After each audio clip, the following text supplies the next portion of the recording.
I would say number one, this is the biggest thing that still so many people aren't doing. And I'm not just, this isn't to shame. This isn't to create more division in the church. Any of these points. So many of us are still not reading our Bibles for ourselves, guys. Again, painfully obvious, at least if you've been in Christian circles. But actually, I don't want to break that down. Some of us are thinking, oh, I get in my Bible app, and that's sufficient. But okay, are you doing that at least 2 to 3 times a week, right? And I don't even want to put a number to things because that's when we get into legalism.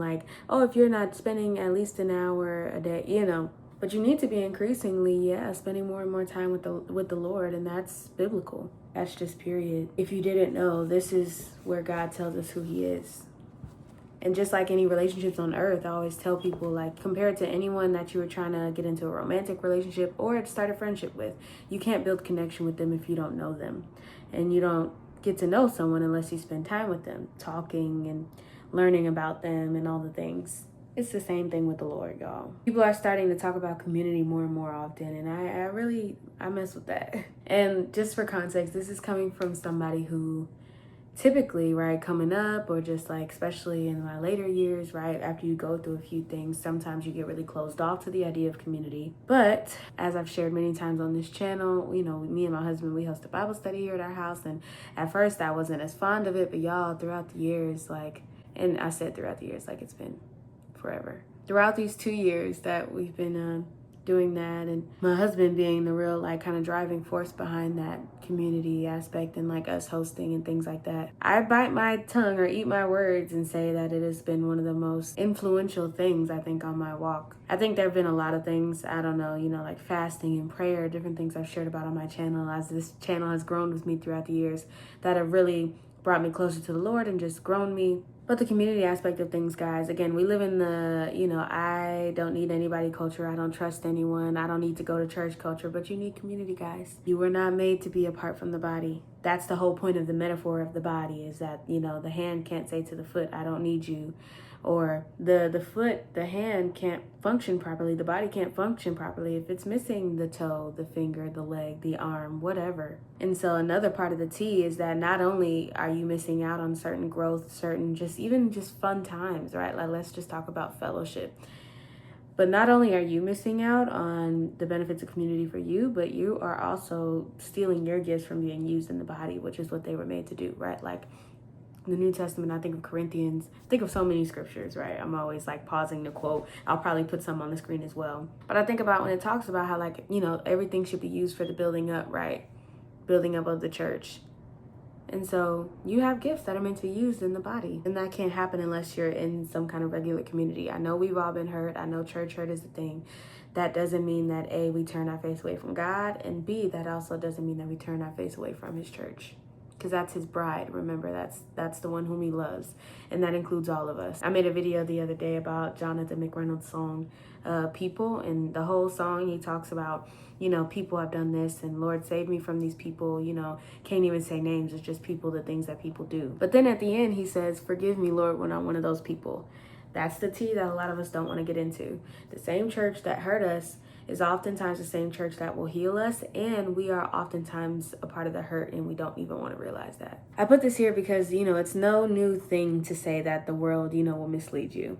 But I think there's just still so many hidden ways that that's creeping into Christianity. People still aren't talking about enough, just cancel culture, right? And how in the church we've taken that on. You see more Christian influencers or whatever today calling out people, right? The crux of their whole entire social media platform is, did you see what so-and-so did? And did you hear what this person said? And this is why you don't need to listen to whatever.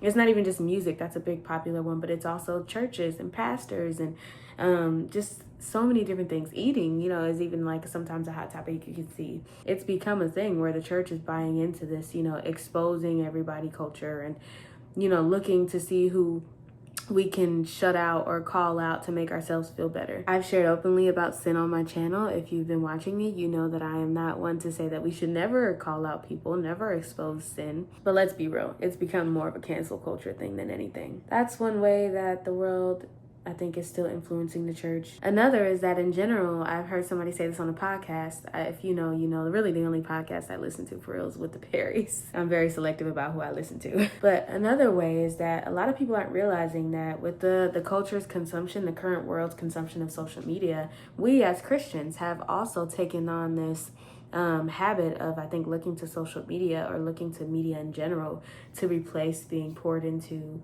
and I guess spiritually nourished by our local church. Again, kind of paraphrasing something I heard, but I resonated with it so much, and that is that I see red flags when I see people kind of, red flags is a little strong.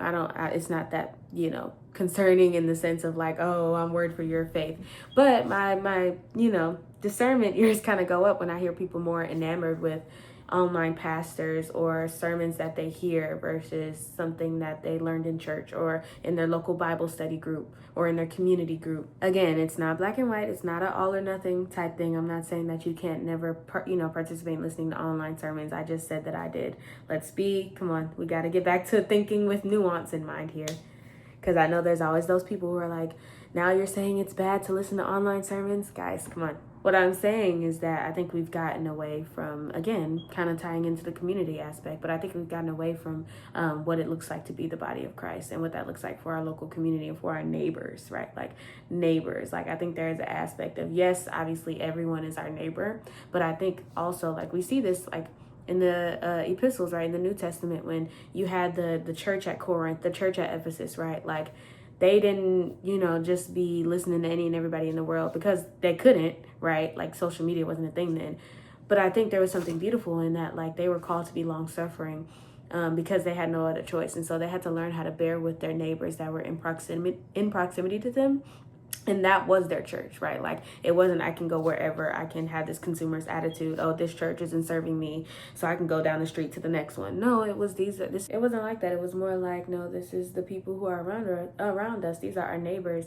I think again, you could call it cutoff culture or whatever, but we really do have this attitude with people that it's like, oh, I'm just going to go to the next group or I'm just going to go do this. But in reality, we're called to be more long suffering than that. And as I'm talking, more thoughts are coming to mind, but I really don't want to talk you guys' ear off. I'm working on that. If you want a part 2, just leave a comment maybe, because there's so many other ways that that the world is influencing us still as a church negatively, but then also like just on the topic of this video, there's so much that you would think should be obvious, right? That isn't. Or it might be obvious in head knowledge, right? Like a lot of us, especially if we've grown up in church or been in Christian circles for a while, might have these things in our head, right? Head knowledge of things we should do or things that are good, but we aren't putting them into practice. If you're new, that's what I aim to do on my channel, just putting different things that I just talked about into practice. I show my community, I show what it looks like to be young and married. I also just like to share balanced perspectives as someone with set experiences, being my age, Christian circles, whatever, but also having gotten a degree in psychology and being aware of what it feels like to struggle with combining caring for our mental health and our faith, caring for our mental health and our physical health, all that good stuff. If any of that strikes your fancy, please subscribe. It would mean the world to me after doing YouTube for so long and being so close to 1,000 subscribers. So yeah. That being said, I hope that you are well. I hope that this blessed you, and I hope to see you here again. Bye.